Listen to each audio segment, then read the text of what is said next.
आणि आता बातमी मुंबईच्या महापौर पदासंदर्भातली। मुंबईच्या महापौर पदासाठी आज भाजपचा चेहरा ठरणार आहे। आज भाजपकडून महापौर पदाचा अर्ज कोण भरणार हे देखील स्पष्ट होणार आहे।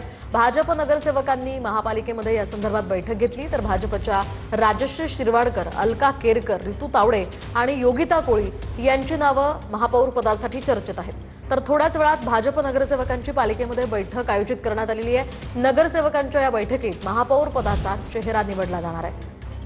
अधिकची माहिती जाणून घेऊयात आमचे प्रतिनिधी विनायक डावरुंग यांच्याकडून। विनायक, गेल्या काही दिवसांपासून खरं तर महापौर पदाच्या निवडीची प्रक्रिया रखडली आहे आणि आज या संदर्भातला निर्णय होण्याची शक्यता वर्तवली जाते। काय अधिकची माहिती आहे?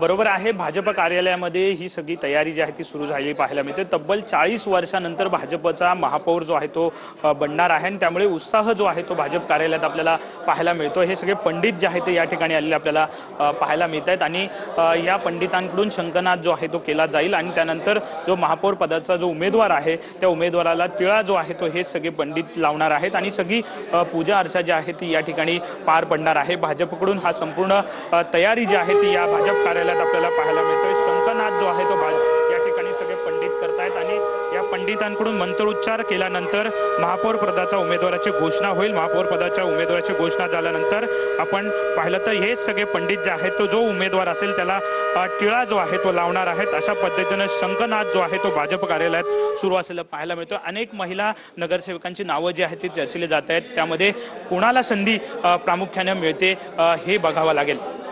नक्कीच विनायक, या संदर्भातले सगळे अपडेट्स तुमच्याकडनं वेळोवेळी जाणून घेणार आहोत। तुर्तास धन्यवाद दिलेल्या या सविस्तर माहितीसाठी।